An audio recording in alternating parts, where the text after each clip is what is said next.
The sleeping giant, humanity, such a name evokes profound imagery. Humanity stands as the premier trading power of the galaxy. Need something? The Terrans will procure it for you. Their X-class super freighters are marvels to behold, capable of carrying over 1 billion tons of raw materials and luxury goods. Manned entirely by Terrans, these vessels ensure your cargo reaches its destination undisturbed. Located 25,000 light-years from the galactic core, the Terrans enjoy isolation from the squabbles of the galactic conglom. Yet, their proximity allows swift travel. It takes just under a Terran month, not the lengthy 6 months some journeys would demand to reach the heart of the galactic conglomerate. The Terrans proudly declare themselves pacifists, steadfastly refusing to meddle in galactic politics. This principle faced its greatest test during the Titonk War. Despite their stance, the Terrans traded with both warring factions, supplying essential goods and resources impartially. This act underscored their commitment to trade and neutrality, even amidst the turmoil of galactic conflict. They urgently approached the Galactic Council, advocating for the prohibition of a substance they called dihydrogen monoxide in warfare. Their plea centered on safeguarding civilian populations, a priority ingrained deeply within Terran military doctrine. Upon researching Terran history, we unearthed a poignant revelation. A century prior to their first contact with other civilizations, the Terrans had endured a cataclysmic conflict known as the War to End History. This war left an indelible mark on their society, prompting profound introspection. Out of this turmoil emerged a solemn vow, a commitment to never again unleash the destructive forces they had unleashed upon themselves. Post-war, the Terrans codified their resolve into a foundational document that guided their governance and military conduct. At its core was an unprecedented directive: the paramount duty to protect civilians during times of conflict. This principle baffled galactic observers accustomed to the stark realities of wartime logistics, where civilian infrastructure often became collateral damage. Nevertheless, the Galactic Council chose not to interfere with the Terrans' pacifist principles.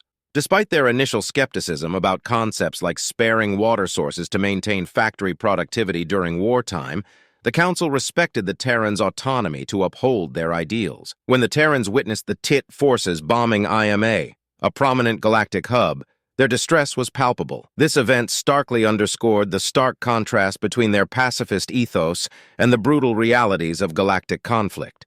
In a dramatic move, all Terran ships abruptly halted deliveries to Tit territories, even redirecting those already en route. This decisive action sent shockwaves through the Tit government, prompting immediate inquiries about the sudden cessation of vital aid. The Terran response was unequivocal. They could not condone the involvement in any activity that endangered civilian lives.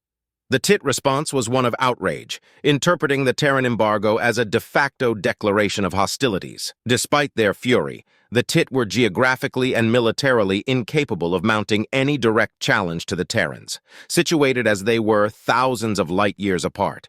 Thus, the galaxy stood witness as the Tit civilization plunged into a devastating civil war, unchecked by external intervention. For the Terrans, however, the sight of civilian suffering was intolerable, even if indirectly caused by their embargo. Recognizing the gravity of the situation, they attempted to mitigate the humanitarian crisis. Yet to their dismay, their efforts were met with hostility from both the Tit government and a populace inflamed by hardship and resentment. Terran peacekeepers found themselves confronted and repelled by angry mobs of civilians, exacerbating the tragic spiral of violence. This poignant episode served as a harsh lesson for the Terrans. It starkly illuminated the stark divergence between their pacifist principles and the broader galactic mindset, which often prioritized pragmatic considerations over ethical imperatives. The Terrans were forced to confront the painful realization that their actions, rooted in principles of peace and humanitarianism, were often perceived as naive or inconsequential by the rest of the galaxy. When one of their stars went supernova, devastating a significant portion of their agricultural regions, the Fava Empire plunged into famine. Desperate for sustenance, the Fava authorities allegedly began sponsoring attacks on Terran superfreighters, purportedly to secure food and resources for their starving populace. These incidents mostly involved peaceful hijackings, where the superfreighters were seized and rerouted into Fava territory. Despite Fava denials of direct involvement, they justified these actions as necessary for the survival of their people. The Terrans, increasingly suspicious of these operations, cautiously began arming their superfreighters for self-defense. This escalation in defensive measures inadvertently triggered a proxy conflict between the Terrans and the Fava Empire. While the Terrans recognized the situation as a proxy war, the Fava Empire maintained plausible deniability, insisting they were not sponsoring piracy but aiding their own citizens in times of crisis. Tensions reached a boiling point when the Fava Empire committed a grave act. They massacred an entire Terran crew overnight, escalating from piracy to outright terrorism in the eyes of the Terrans. This heinous act prompted an immediate and stern response from the Terran government. They demanded the surrender of those responsible for the massacre and the commander of the pirate organization allegedly supported by the Fava Empire. The situation swiftly deteriorated into a standoff as both sides prepared for potential conflict, marking a dangerous escalation in the strained relations between the Terrans and the Fava Empire. The Fava Empire responded with feigned ignorance, claiming they were unaware of any organized piracy and dismissing the pirates as disparate groups acting independently. This evasive stance frustrated the Terran leadership, who demanded justice for the 578 crew members killed in the attack. They warned the Fava royals that failure to apprehend the perpetrators would result in a declaration of war. In a bold and defiant move, the Fava queen scoffed at the Terrans, asserting that the responsible individuals were high-level commanders deeply embedded within Fava society. These commanders, she argued, acted out of a sense of kinship and protection rather than malice toward the Terrans. This stance highlighted the Fava Empire's prioritization of internal unity and loyalty over external diplomatic pressures. Meanwhile, the Fava military swiftly mobilized, buoyed by recent conflicts that had prepared their fleets for rapid deployment. Aware of the heightened defenses near the border, Fava strategists opted for longer, less predictable routes to avoid detection by Terran scanners. This cautious approach aimed to position their forces advantageously while mitigating immediate risks of confrontation with the Terran military. As tensions escalated and both sides prepared for potential conflict, the fragile peace between the Terrans and the Fava Empire teetered on the brink of all-out war, driven by unresolved grievances and contrasting principles of governance and justice. When they arrived at the Fails system, the Fava caught its defenses completely off guard, swiftly overwhelming what little resistance was present. While the system was severely damaged, it managed to endure, showcasing the Fava Empire's capability to strike unexpectedly and decisively. This assault was intended as a bold message to humanity, a declaration that they could strike anywhere and prevail. However, this aggressive move backfired on the Fava Empire. Instead of instilling fear, the attack only stoked the flames of humanity's indignation and resolve. The galactic community witnessed humanity's response to the assault, which galvanized their determination. Following the attack, a statement attributed to a Terran diplomat following the TAN's unification circulated widely across galactic news outlets. The statement, ostensibly from Terran leadership, expressed a hope that the giant of war would remain dormant and weary after millennia of conflict, only grumbling and snoring in its slumber. It urged collective efforts to maintain peace and prevent the awakening of this ancient, belligerent force that could one day wreak havoc upon the galaxy. Initially, many races were puzzled by the diplomat's remarks, trying to decipher their implications. The original speech, though truncated in its dissemination, hinted at deeper concerns and reflections within the Terran leadership about the cyclical nature of conflict and the potential for catastrophic consequences if ancient animosities were reignited. The statement made by the Terran diplomat was intricately layered with metaphors, leading to widespread confusion among different species across the galaxy. Some interpreted it literally, speculating about the existence of a colossal being walking the Earth. Others pondered whether it allegorically referred to the Terrans' historical prowess in warfare. Amidst these interpretations, my theory gained traction. I posited that the statement was a subtle warning about the Terrans' potential for conflict. This interpretation gained credibility when reports surfaced of significant movements within Terran space hinting at the mobilization of massive fleets.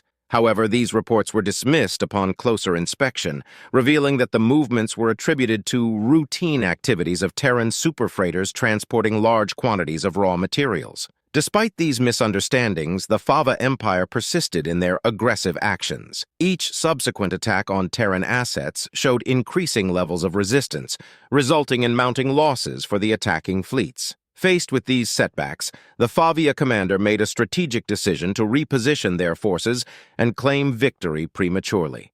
They boasted before the Galactic Council about their triumph over the Terrans, emphasizing how easily they had overcome what they perceived as feeble resistance. In response to the Fava commander's arrogance, all eyes turned to the humble Terran ambassador in the council chamber. With a knowing smirk, the ambassador rose to address the assembly, his demeanor calm yet resolute. As he began to speak, the atmosphere in the council chamber shifted, anticipation hanging palpably in the air. Drawing from the metaphor used in the earlier Terran speech, the Terran ambassador rose to address the council. With a measured tone, she began, "Just as the giant cannot simply awaken and start fighting, so too must the preparations for war be deliberate. It involves cooking breakfast, preparing our gear, and arming ourselves. Only then can the giant truly begin to fight. Therefore, let it be clear, the war is not over until we, the Terrans, declare it so." The Fava ambassador responded with a scoff, as if the Terran had just told a grand joke. "It seems," he retorted, "that the Terrans have forgotten the realities of war. Allow me to enlighten you, as if you were my young apprentice." The district ambassador interjected, sensing overconfidence from the Fava.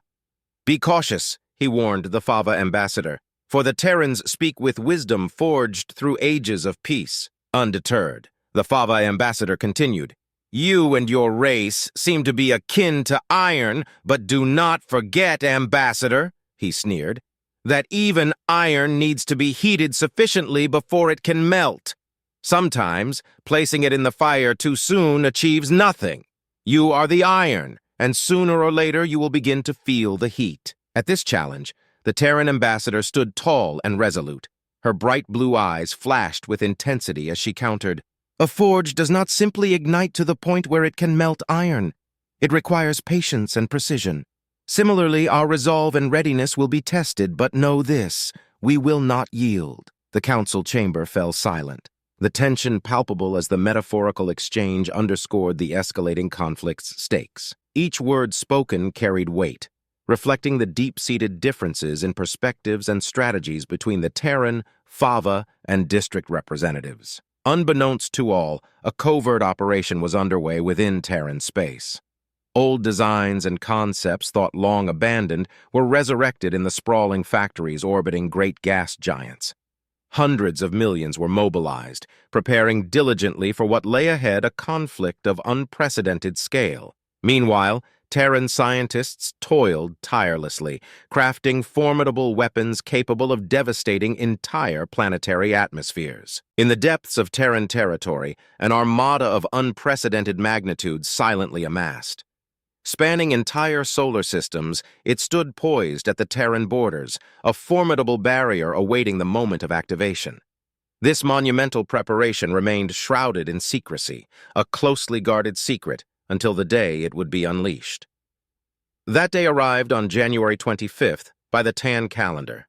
Across the galactic core, sensors detected a monumental movement of forces within space, all converging with unprecedented speed towards Fava Empire territory. Closer scrutiny revealed the sheer scale of the impending campaign, so vast that it visibly affected the fabric of space itself, ships moving faster than light. Ordinarily, 2 weeks might suffice for defenses to be mobilized against such a threat. However, facing an armada of this magnitude, even the Fava Empire found themselves racing against time to fortify their defenses and brace for the inevitable clash that would decide the fate of galactic peace. Faced with the overwhelming might of the Terran forces, the Fava Empire found itself with only one desperate option left: to fortify their defenses and pray for mercy from any deity that might hear their pleas. Foolishly hopeful, the Fava hastily erected defenses along their borders, hoping to gather vital intelligence on the Terran ships and weapons. Their hopes were shattered almost immediately. The first outpost along the border lasted a mere 15 galactic standard minutes from the moment of initial contact with the Terran forces to the complete cessation of all communications. The images and data it managed to transmit back to Fava leadership haunted them deeply, an ominous mass of gray steadily advancing until the feed abruptly cut off. The first solar system to face the full brunt of the Terran assault was Gaj. Unlike the fleeting defense of the outposts, Gaj managed to hold out for 37 minutes before all signals were lost, leaving only the deepest military bunkers operational. Even these fortified bunkers could not withstand the relentless onslaught for long, enduring for one full galactic standard day before the Terran military breached their defenses and severed the final communication from the system. During their brief resistance, the defenders managed to inflict significant casualties on the advancing Terran forces, demonstrating fierce resolve despite the overwhelming odds. However, their valiant efforts ultimately proved futile against the sheer scale and ferocity of the Terran onslaught. As the Terran onslaught continued unabated, striking one system after another, the Fava Empire grew increasingly alarmed. Their greatest concern lay with Juror Prime, the cherished heart of Fava civilization and their home system. Amidst the devastation, a silver lining emerged. The Fava gleaned crucial intelligence about the Terran tactics and weaponry from each engagement. Foremost among the Terran forces was the dreaded Planet Killer, aptly named for its relentless advance that left destruction in its wake. This formidable force spearheaded the assault, clearing planets and paving the way for the capture front, which ensured the continuous supply of resources and munitions to the advancing Terran fleets. A significant revelation came to light during these engagements. The Terran employed projectile weapons, a stark departure from the commonly used lasers. These projectiles posed a unique challenge as they demanded thick armor for effective defense, unlike the more conventional shielding systems used against energy-based attacks. In response, the Fava swiftly bolstered the armor on their warships and mobilized all available military assets towards Juror Prime, their final bastion of defense. Despite their preparations, the Fava were caught off guard when the Terran forces finally arrived at Juror Prime. The Terran maneuvered with surprising agility and coordination, circumventing established defenses and unsettling the Fava leadership with their strategic prowess. In a desperate bid to stem the tide of destruction, the Fava marshaled their forces for one last stand at Juror Prime, hoping against hope to mount a formidable defense against the relentless advance of the Terran juggernaut. As the Terran forces encircled the Juror Prime system and spread into neighboring systems, panic gripped those within reach as the realization dawned that the Terran were executing a systematic encirclement strategy. In response, every being in Juror Prime scrambled either to evacuate hastily or fortified themselves in preparation for an inevitable conflict. Weeks passed with the Terran forces firmly entrenched within the Juror Prime system, intensifying the tension and uncertainty. Suddenly, the Terran ambassador called for an emergency meeting of the galactic conglomerate, a move that reverberated throughout the galaxy. As you all know, the Terran ambassador began solemnly addressing the gathered representatives. The Terran Republic has been engaged in war with the Favia Empire. We remain committed to our principles and offer a path to peace, but only under one condition: the unconditional surrender of the Fava to Terran forces. The room fell into stunned silence as the gravity of the Terran's ultimatum sank in. If our terms for peace are not met, the ambassador continued, voice unwavering, we will not hesitate to execute our contingency plan. We will destroy the entire Juror system, home to 58 billion Favia, and with the Juror star set to supernova, the resultant death toll could exceed 100 billion beings. Such an act will plunge what remains of the Fava Empire into irreversible turmoil. The Terran ambassador's words hung heavily in the air, the weight of impending catastrophe palpable. The Fava ambassador stood, facing the Terran with resolve tempered by grim determination. Does the Fava Empire accept surrender? The Terran ambassador concluded, awaiting the Fava's response amidst the tense silence that followed. She commanded the attention of the entire room, her presence filling the void left by the absence of the Fava ambassador. All eyes turned to where the Fava ambassador should have been seated, but instead only an intern stood, a sudden and unexpected representative thrust into a pivotal moment. "What happened to your ambassador?" the Terran ambassador inquired, her tone measured yet probing. The High Speaker, the intern, hesitated, overwhelmed by the weight of the moment. He took his own life when the order for this emergency meeting arrived. He saw it as the Terran backing us into a corner." The room fell into a somber silence, the implications of the High Speaker's actions reverberating through the assembly. "Dear me," the Terran ambassador responded softly, acknowledging the gravity of the intern's words. "Well, intern, you now stand as that ambassador to your people. It falls to you to accept or decline the Terran's peace offer." The intern nodded solemnly, his expression reflecting the immense responsibility thrust upon him. "Okay," he managed to say before collapsing under the weight of the moment, overwhelmed by the sudden burden of leadership. Meanwhile, the direct line to the Fava leadership began to ring a signal that the Fava Queen herself was calling to make a decision. In a decisive moment, the Fava Queen chose to accept the terms of the deal proposed by the Terran. With the acceptance of surrender, the great Terran army that had encircled Juror Prime swiftly withdrew from Fava territories, leaving behind only a poignant message. "May we hope that the giant of war may never awake, for we have all witnessed its might and the formidable power it wields.